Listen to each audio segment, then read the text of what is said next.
Hello, I'm Yinka Bikini and welcome to Out of Frame. This is the podcast where we celebrate and explore the role of below-the-line crew members in film and TV.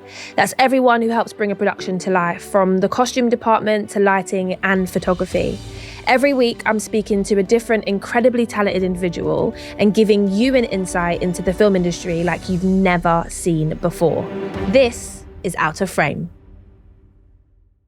Jenny, welcome to Out of Frame. Oh, thanks. And also, you've brought Scarlett along. For those who are watching, this is not a mirage. This is a beautiful, beautiful dog shot. This Scarlett. is my other half. She's called Scarlett O'Hara. Oh, nice.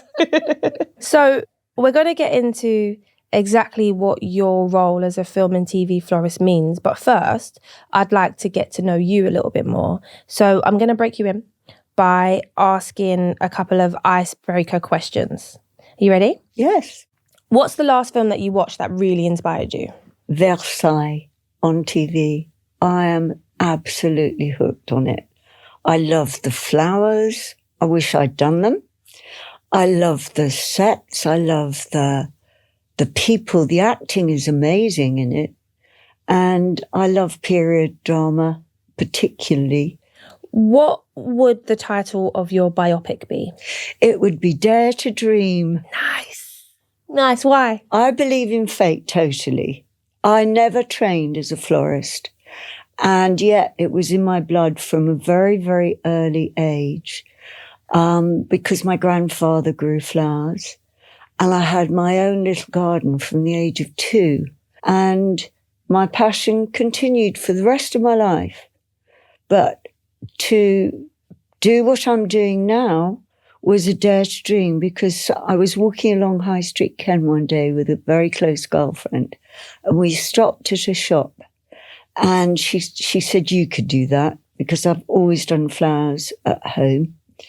And I said, "Yeah, but I don't want to do that at Nettie. I want to work on films.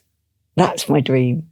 Jenny, I think it's time we explore the role of a florist in film and TV. So can you tell me exactly where you fit into the production schedule? When do you join the team and where do you start? I join the team when the whole art department is already chosen. And the set decorator and the designer have a chat about where they want flowers. After everything else has been decided, really. When you're first given a brief, how much detail do you have about a director's vision, and how much of it is left to your imagination or your interpretation? I will be shown a room or a set of some kind, and I will be told where the flowers are going to be, and then I will ask questions about it. I will say, what period are we filming? Is it sad? Is it happy? Give me some kind of storyline about it, because I might not have read the script. And a synopsis might not have included what that particular scene that we're doing at the time is meant to show with the flowers. And it's really important, because if we're meant to be representing someone who's just passed away, I want to know if they're rich or poor, because that will make a very big difference to what flowers I'll use. How did your love for film and flowers collide? I had a nanny for my little boy, and she became a producer in America. And when I moved to a new beautiful flat, she asked if she could come and see me and visit. And I said, of course. And she asked if she could have a dinner party. And I said, yeah. So she invited somebody, and the somebody walked into my flat and said, "Who did those flowers?" I said, "Me." And he said, "Would you do some for me?" I said, "Of course I will." And through the course of conversation, I discovered that he owned a prop house, which, if nobody knows, is a place where set decorators will go to hire things, bits and pieces that are required for the scene of that film. And there are lots of them, and they're wonderful, wonderful places to just visit. And it turned out that he was working on Birds of a Feather as a set decorator. So when I started, I didn't know what anybody did or anything about anything. And that's where it began. What is your relationship like with the rest of the art and prop department? I think we've become a team. I think we've become a family. Really, I do. I think you've got to be somebody who's easygoing and not thinking yourself as being terribly important in some way and snotty. I love people. We all just get on. We get on. We help each other. We become a team. And I think that's crucial. So, Jenny, each week I ask every guest that joins me on Out of Frame to bring something into the CrewHQ studio, an object that helps to give a visual image of their work, what it involves and their experiences in the industry. So, can you describe for our audio-only listeners what we are looking at today? Darlings, we are looking at a very beautiful magenta white antique rose colour, and also little sweet peas and white roses, because I made a sample garland that is what's called a show and tell. And the show and tell is when you make something for whoever it is that you're working for, that's in the design high up, the designer, and then he'll show it to the director. Okay. And you might do 3 or 4 samples of different things, and then they choose from them as to which one they like, if you've got it right. So is this like your audition? This was my idea to make garlands for something that was actually TV, which I loved, that was called First Dates. And I made this garland and took it with me as a possibility of using it, with the possibility of using it somewhere on the set. Because I knew where it was going to be, and I knew that there were no colours to actually work to with it. And I thought these were a good combination. So I just took it in case I could use it somewhere. How long does one of these take to make? Because you speed up as you go with everything in life. And you speed up as you go with flowers too. And the biggest thing with these flipping things when they're silk is that you've got to have really sharp scissors.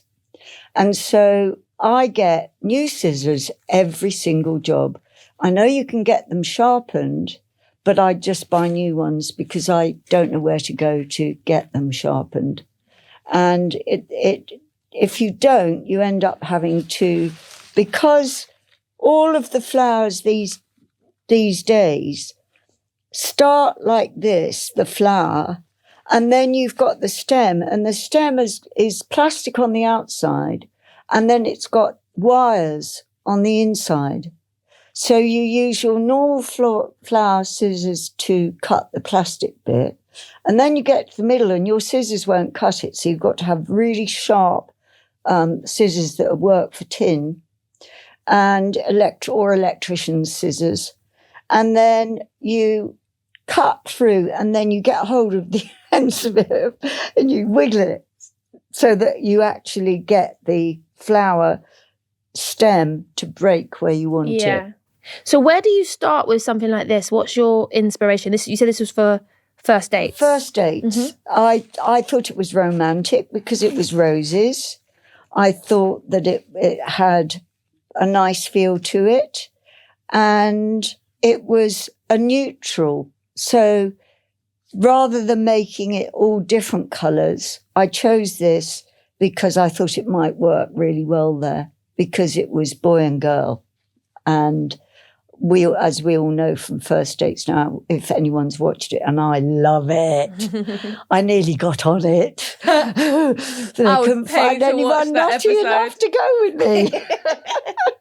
But anyway, I did that. But that was why, because I just thought it was neutral. So as you explained, this is almost the trial project. Yeah. And you take it to the team. Yep. What happens next? What happens next is that they will get other people without me there to have a look at it. And for example, when I did Napoleon, I did some what's called show and tells. And then the set decorator, designer, and the director actually went off on their own and looked at it and then came back and told me. Same thing with The Favourite. And Cruella, when I worked on Cruella, which unfortunately I couldn't finish because I had an accident on set. But I made all the paper flowers for it. I taught myself with other girls that were doing it how to do it. And the show and tell, we did 7, one for each set. And then those flowers I had ordered ready for each set because they were agreed upon by those powers that be. In fact, in this case, it was Disney, somebody representing Disney themselves, and it was the set decorator and designer and the director that looked at the things and said, yes, no, yes, no. You obviously love working with flowers and getting creative. What have you learned about not taking criticism personally? Just experience, because honestly, I used to cry to myself, not in front of anybody, because I'd know that my flowers had been cut from the scene. And cut means taken out in broad spectrum. It's disappointing if you've worked really hard on making something and then it's not used. But you learn that it's not personal. It's all about that tree. It's not about you. You're just one of the roots. So you don't get upset anymore. You're getting paid for it. And you're very lucky to be in that industry. And I always will be grateful. I love it. I'd do it for nothing. Don't tell anyone. Don't tell anyone. Don't tell anyone. Don't leave that bit in. So, Jenny, I want to ask about some of your career highlights. I know you've worked on a real mix of films. Some of them have been horror, action, rom-coms or fantasy. What is your favourite genre to work in and why? Oh gosh, period flowers, because I love the costumes and I always feel like I used to live there. And I see a dress and I can see myself in that. And I'm like, sneakily ask the costume what they're doing with it afterwards. Have a little mooch. I love period clothes. Always have. I've collected them for years. And I had a stall in Portobello Road once when I was a little girl with a baby in my arms. And I used to stick him in a cardboard box to play. And I sold antique clothes that I used to find in all sorts of places, and bric-a-brac too. And that's what I did for ages on a Friday and Saturday. So clothes and old things. I love old jewellery and old clothes. Where do you source your flowers from? Fresh, and if you're making them from silk, which is so beyond my comprehension. I love silk flowers now because I understand how to use them and how to treat them. And I know where to get the best quality as well. And sometimes it's absolutely crucial that I do use silk flowers, because if we're going back to that scene at some point later, or we're going to be filming on fresh flowers for a week, even if I was to order them and have that arrangement next to me to copy on a daily basis every day for, say, that week of filming, it will never be the same from one day to the next. So if I'm able to, dependent upon the flower and how long we're shooting, what I would do is probably make 6 or 7 or 8 even of the same flower arrangement, so that they're right in front of me and I can see they're all identical, and then dress one in each day and keep them cool. And what about if you need a particular colour? If I need a colour, I will find it. No matter what. And you should see my studio. I've got every colour imaginable, and I've got some hand-painted flowers as well, because there are paints that you can buy that are specifically for real flowers or silk flowers. And I squirt them into a little cup, and then I hand paint that colour onto the flower if it hasn't got it. And you cannot tell, it won't damage the flower if it's real or silk. That's fascinating. And I have done that on something called Cursed, that they wanted orange iris. And I hand painted about 200 of them, and then went to the Forest of Dean in the rain and put these iris and other flowers all around these made up hills with moss and chicken wire. When a production first starts, can you take me through the process? Can you give me an example of a film that you've worked on, like where you started and how you sort of went through it? Let's go to Love Actually. That was my very first proper film, and I to this day love it. And I read the script, bits of it, that I was doing flowers in, so I could feel it. And then I bought various flowers, not just one type, because I realised pretty quickly that somebody might change their mind when they see another flower that I've brought. So I go with my gut instinct, and I always have.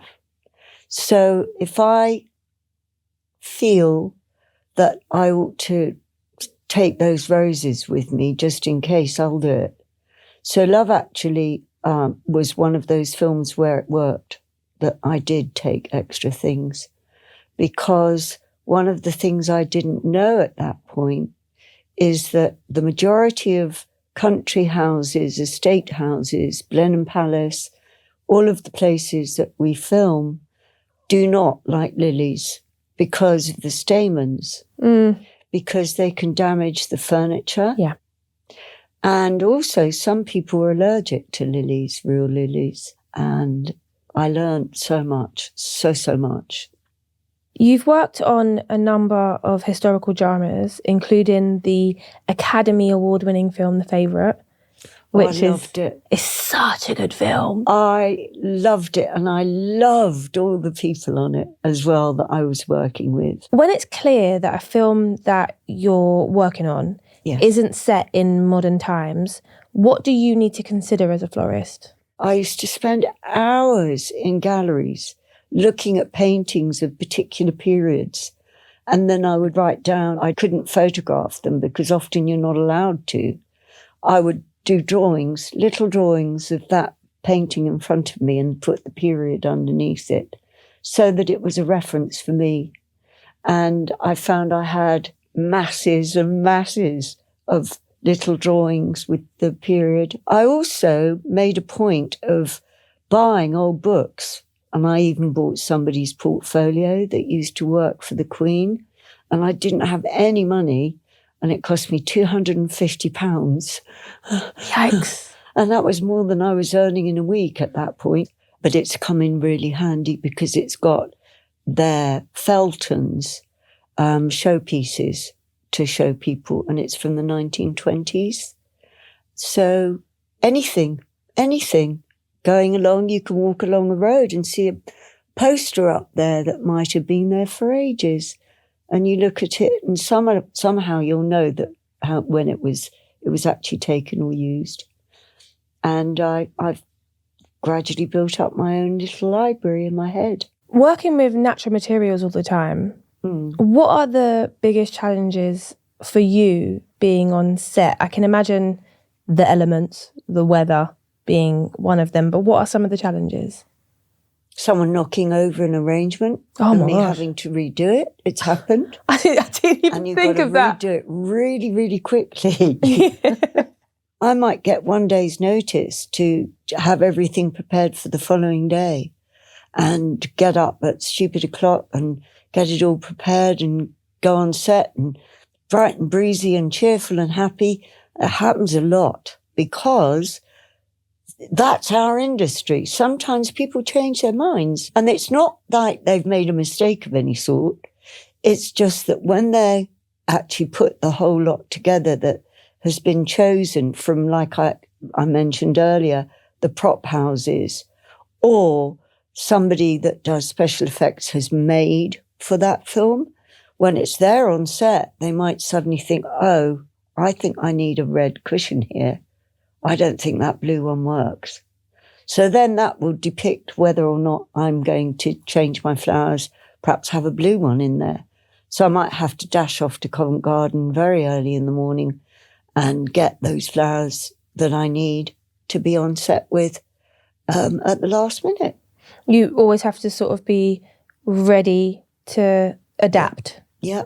What projects are you most proud of or have enjoyed working on the most? I love doing Jurassic World because I was doing really weird stuff. I was making things that I felt like everything had to be spiky because it was kind of dinosaurish. So I used really unusual flowers and plants, and I cut the plants down and used them inside the arrangements and things because there are some really wonderful cacti, and I thought they were really appropriate. I loved Allied with Brad Pitt because it was just one of those films where the set decorator, who's Italian, is just amazing and was really helpful, and I loved doing the flowers for it. Jenny, I can see how much you love what you do and how good you are at it as well. But what about your film knowledge? Is that good as well? It's rubbish. Let's see, shall we? You've chosen a specialist subject within the world of film and TV before coming here today. Yeah. And now is the time to be quizzed. God. You knew it was coming. I didn't forget. No, and I haven't done much research, so I'll just have to wing it. Yeah, that'll be fine. That'll be fine. Are you ready to answer 3 questions on female-led period dramas? So you've actually spoken about it, but specifically, what is it about period films you enjoy the most? Is it the history? It's the history. It is the way the acting takes place because the actors are completely different in their approach, in the way they speak. And the girls are very feminine and the men are very masculine. And it gives me an insight into what it would have been like to live in that time. Well, I've got 3 questions for you on 3 different productions. All right. Are you ready? Yeah. They're multiple choice. Go on. Sense and Sensibility is a 1995 romantic comedy starring Emma Thompson. But who wrote the book the film is based on? Oh, flipping egg. I don't know, but I did the flowers on it. Is it A, Emily Bronte? Is it B, Jane Austen? Or is it C, Charlotte Bronte? It's B. Yes, it is. Well done. That's a stroke of luck. It was a guess. You are hot out of the gate. So, 2 more to go. Where and when is the 2019 TV series Gentleman Jack set? I did that as well. You're a busy lady. Oh my word. Is it A, 1865 in London? Is it B, 1790 in Paris? Or is it C, 1832 in Yorkshire? I'm going to guess C. Ding, ding, ding, ding, ding. You're joking. No. That's a miracle. Lady Luck is on your side. It's my mum. Okay, are you ready for the 3rd and final question? Yeah. How long did the 1994 film Little Women take to develop? Is it A, 12 years, B, 18 months, or C, 5 years? I reckon quite a while. I'm going to guess at 5 years. Is that your final answer? Yeah. The answer is 12 years. Oh, wow. The answer is A, 12 years. Yeah, according to the writer, Robin's record and producer, Denise Denovi, people just weren't interested in a movie with a lot of women. And the films were assumed to have no appeal for the male audiences. It was deemed not worth the risk of production. And needless to say, they were absolutely wrong because it grossed $95 million worldwide. Do you know what? It's one of my most favourite films because I love Sutherland. I love the mum. I love the kids and the girl that actually marries in the end, the teacher. The whole thing was just beautiful. And it's one, I like rewatching it. And now I know that it took so long, I'm even more fascinated. I'd love to have worked on it. Well, 2 out of 3 ain't bad. Well done, Jenny. Ooh. Jenny, I'm sure that there's going to be people listening to our chat today who would love to have worked on a percentage of the stuff that you've worked on. What skills do you think that you need to be a good film and TV florist? Patience is the main one. I think historical knowledge, feel, and just do what you feel. Because that's what guides me, is for me to feel that actual project. And then the flowers just come. And it isn't anything like working in a shop. I've never worked in a shop and I've never trained. And I think that at first I used to think it was a disadvantage. Now I think it's an advantage not to have, because I had no preconceived ideas about whether something would crash or work or not work. And I think you just need passion and patience. I guess you never had to unlearn anything as well, right? You got your schooling on set. Yes, because when you go to a floristry school, you usually are taught basic things that are like a table centre, a bouquet, a buttonhole. And I've actually taught myself at Pinewood, and I've taught people that have been doing a production course, and they're amazed when I come up with something that I've made and teach them how to do it, because it's not in the remit of what they've been taught already. Jenny, it's been so much fun to talk to you today. You're a ray of sunshine. And it's been fantastic to learn about the role of a film and TV florist. Before you go, I would love to ask for one final word of wisdom. What is the piece of advice that you think anyone with an interest in joining the film industry needs to know? Be patient. Make sure you don't go off boozing the night before, because it's always tempting. And get decent sleep so that when you get up in the morning, you feel fresh. And then you get to set on time. Never be late, be early. That's what I'd say. Because the disruption of someone not being there it causes untold thousands of pounds to the company that's producing that film. And it can be crucial if it's a little company.